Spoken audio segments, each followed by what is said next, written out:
that's fine. So I think the thing that came out of that for me, which was a really good indicator of where we have to move to, was the fact that the chap sat down and was told, or was it was pointed out to him, that maybe joining the walking football group, it was pointed out to him by the housing officer.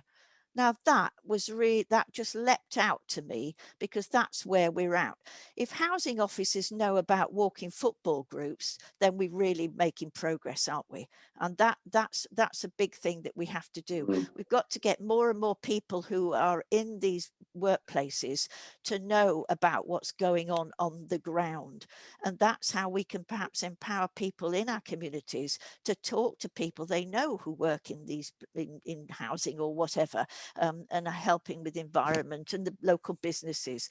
One of the things the local businesses are being asked to do in Perranporth is to maybe put a QR, those little funny little things in the window, so that people can click on it with their phones, who've got some anxiety, and listen to calming sounds and calming, there's sounds. It's not music, it's sounds. It's called Echo Point, and it's looking for funding at the moment, but it was trialled in Perranporth on the beach and on benches, and seemed to go down quite well.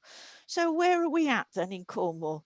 It all went back to 2014, and some of you might go, oh my God, all right. And what happened was NHS England went, I know what we need sustainability and transformation plans, STPs, and pressure was put on our clinical commissioning groups, all right, to engage with the public. So off they went. They set up engagements across the county, and oh wow, all right, they didn't go that well for most people, and down west they actually got very, very angry indeed.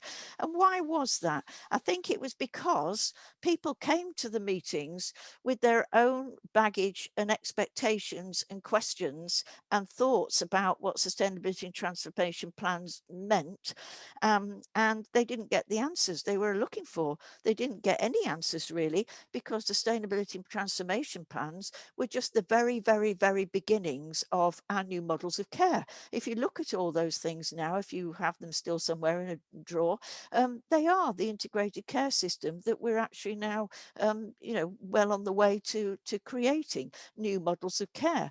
But at that time, the CCG, who hadn't set up anything like that before, just went out, engaged with the public, and it was pretty disastrous in certain areas, and that set them back a long way, because the public became more suspicious because they didn't get the answers they wanted, and they'd already come suspicious because of lack of trust in Cornwall Council for also all sorts of reasons at that time, and the fact that the government of the day, they saw, quite a few people saw them as trying to push privatisation of the NHS. So you have to think very carefully about engagement. And I think one of the things that came out of that, a big message, was that people needed to be engaged with and communicated with regularly, often. Drip, drip, and then bigger things, and build trust. It's building trust and it's building relationships. And we keep hearing this in meetings, etc. But it is so, so important, because if you can begin to trust people and question and have a dialogue and have good old shindigs, if you like, arguments about things, but knowing that you're in a relationship where you can do that, then something positive comes out of it. So that happened, and then we moved on, and we're heading for the integrated care system. Just 2 weeks ago, they interviewed here for the new CEO and accountable care officer for the integrated care system in Cornwall. Somebody was appointed, we don't know who yet, but that has to be agreed with NHS England. They've still got their finger on the pulse, or not the pulse, on the button, if you like. The integrated care system, we were hoping with the white paper from government, would include more from would include social care being included more with the financing, etc. We were all, I know, disappointed that funding wasn't looked at, and a new plan for social care. But over the last 3 years, integration of services in Cornwall, as most of you know, has really, really speeded up, and people are working together far more. They're working in multidisciplinary disciplinary teams. People are breaking down the silo walls, but there's still a long way to go. We have an independent chair, John Gavett, and we have now, because of the white paper, a change to the setup in the system. We will have, instead of the CCG, we will have Integrated Care System NHS. It will be the same personnel, but at the meetings, all right, Royal Cornwall Hospital Trust CEO will be there, CPFT, all right, interim chair will be there. So there'll be different people on the governing body as well, but they'll still be the main commissioning group for the NHS services in the county. Then the other group will be integrated care system, not service, integrated care system partnership, and that's Cornwall Council, again with Royal Cornwall Hospital Trust, CPFT, the NHS integrated care system, voluntary sector, bringing everybody together around the table, the stakeholders. So they're trying to bring people together all the time in these new groupings and meetings. And I'm sure some of you already know that they change almost weekly, but the thing is beginning to settle down, and by April 22 we should be a legal integrated care system. So if all goes well, we'll be a legal integrated care system. We already now commission the work of our GPs. Most places in the country were doing that long before us, but the GP work is commissioned now from Cornwall. And Cornwall has a devolution plan, and I think it would be pertinent for all of us to have another look at that, particularly in light of what Andy Burnham was saying at that New Look meeting the other day, because there are some things there that we can actually hold the county to account for, and to say, well, look, we agreed to this back then, so let's have a look at that. We all know that the GP surgeries are being grouped, and as far as I can see, quite willingly, into primary care networks, PCNs. So I'm in Coastal Cluster, which is Perranporth, St Agnes, Chasewater, and Carnan Downs. There's some groups like down west. The West group are huge. South Kerrier is only just forming. Yeah, that's one big PCN right down west. But their groups of PCNs are then grouped into 3 areas in the county, integrated care areas.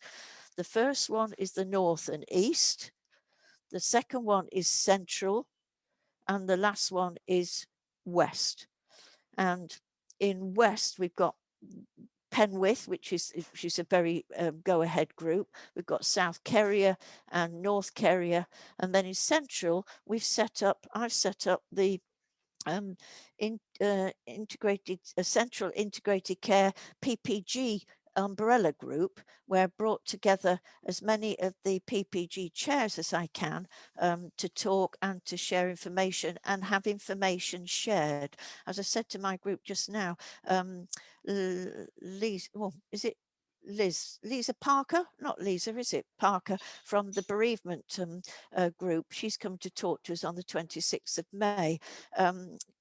Kieran Bignell from the Think 111 came to our last meeting, as did Karen Lodge, talking about coordinate my care, which is going to be part of all our patient records eventually, but is just being rolled out initially for end of care wishes. So people can talk to a clinician or a practitioner about what they would like to happen for their arrangements for end of care, and that will be all written down, and any of the practitioners with an ambulance, hospital, etc., they will be able to see that and be able to follow the wishes of the person. And it's hoped that that will be rolled out, all right, so that we can have our wishes on clearly stated, so everybody can read them on all sorts of measures with regard to our care, which, when you think about it, with people who find it difficult to communicate for one reason or another, that is really, really vital.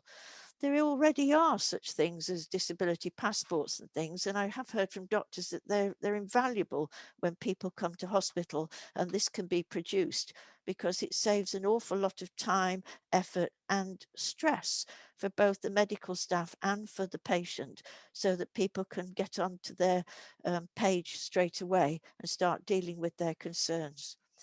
So we've got the situation where everybody's working their socks off to try and set up an integrated care system, and obviously deal with the COVID um, um, um, vaccinations, which has been rolled out and been brilliant.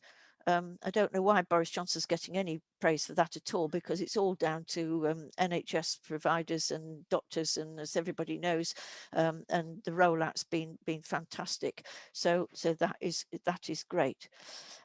So we moved into the integrated care system, and I'm interested to know how now we can develop more engagement with the people in the integrated care system. There's this invisible divide between communities and people in the system, and they're trying, but it's not easy. Now, Citizens Advisory Panel was set up to bring a independent voice to the CCG, Clinical Commissioning Group, and on the Citizens Advisory Panel, there's at least 8 lay members, the CEOs of Healthwatch Cornwall, CEO of Volunteer Cornwall, director from the CCG, and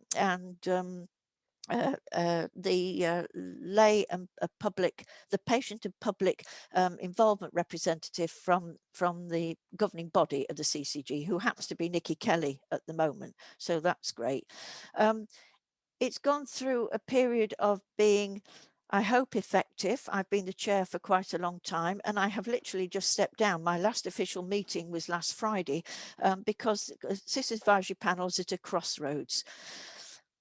Very privileged position, met a lot of the directors and people from health and social care across the board, talked to people, but they didn't always find it easy. But we gradually began to break people down to say, look, we're here, we're friendly, and talk to us about designing pathways and the language used, etc.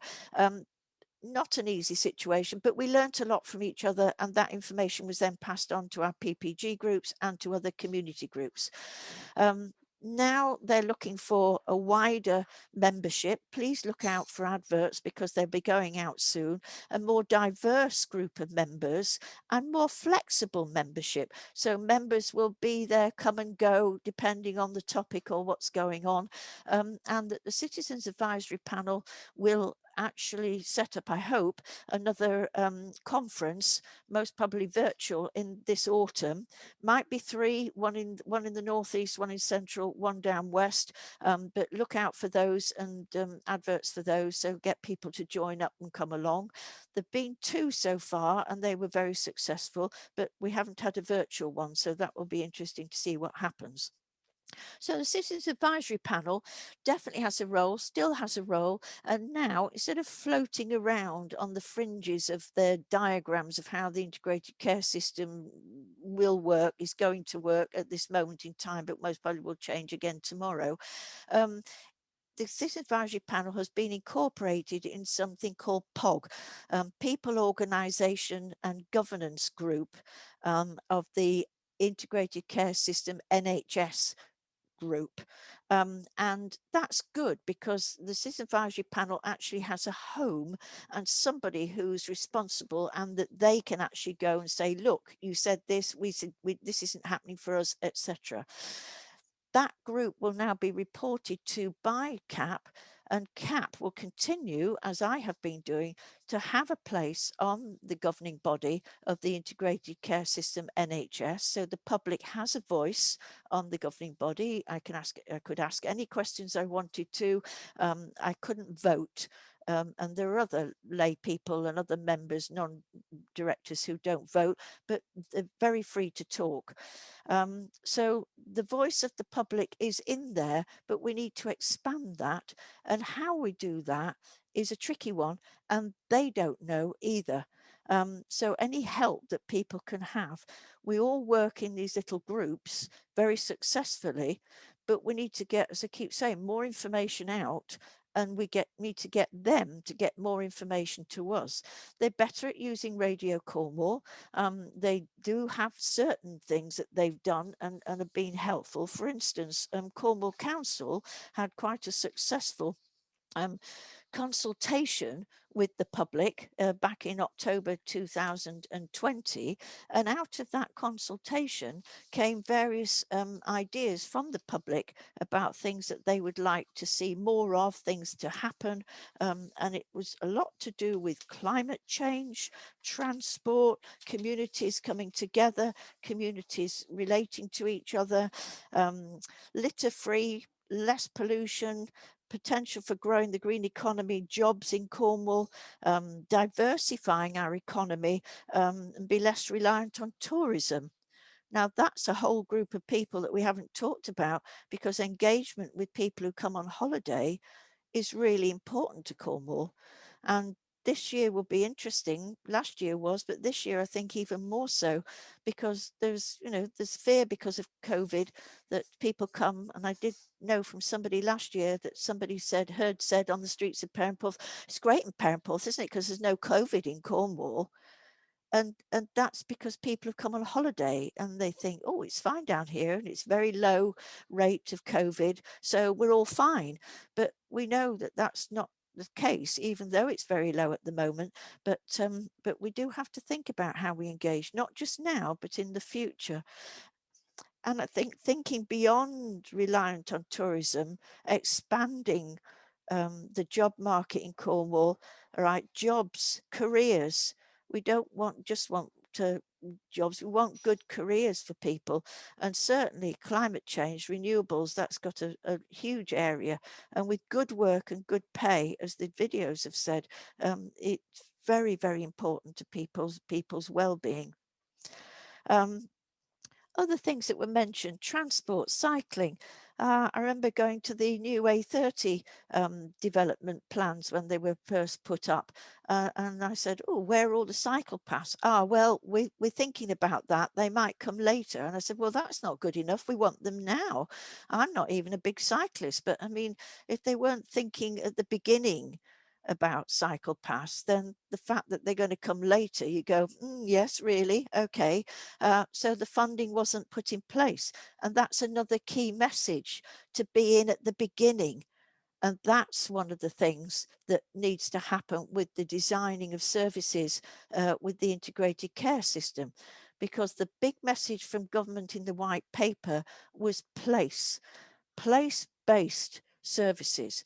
Place meaning your community, your PCNs, your ICA, integrated care area, your county, the country. Place can mean different things to different people. And that has to be remembered when going to meetings, etc. But place is where it's at. And there's a lot of pressure being put on GPs, because in the integrated care areas, it's likely, all right, when the integrated care system becomes legal, that monies will come to the integrated care system in Cornwall, and then that monies will be divvied out to maybe each integrated care area, and therefore GPs and people in the integrated care area to spend that money to provide the services for the people in their communities. That can be driven by population health management, which is data driven. There's 3 pilots going on in each of the integrated care areas at the moment, looking at the key areas, diabetes, etc., and finding out where money should be targeted. But that's not necessarily one of the best ways to actually target some of the money, because that's looking all the time at dealing with a problem, not trying to solve a problem before it starts, which is what we're about, and more people about, and all the people in the system want to be about. But because of the huge pressure on them, and let's face it, lack of funding from NHS, full stop, then it is very difficult. So anything we can help to bring a voice to the beginnings of designing pathways talk to your practice managers about this, talk to integrated care area organisers. Rachel Murray is the overall for the integrated care system, and we've got Paula Bland and Donna Chapman.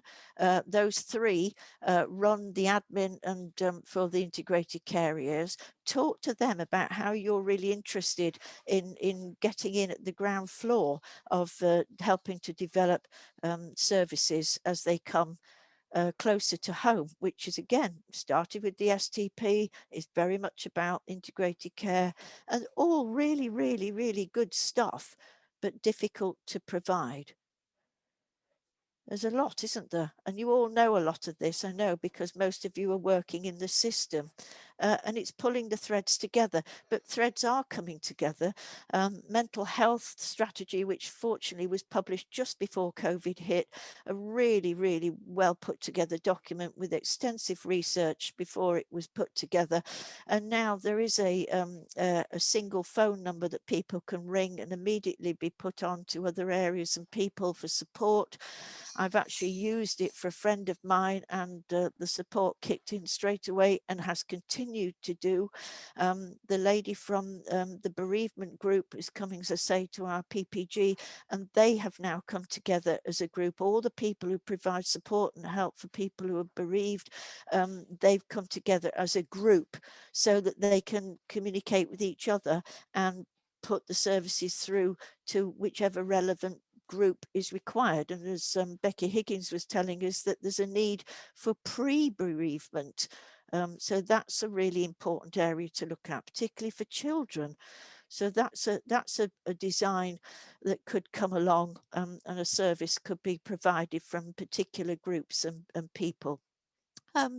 So money's one thing, but people and engaging with people is the vital part, because people can help themselves.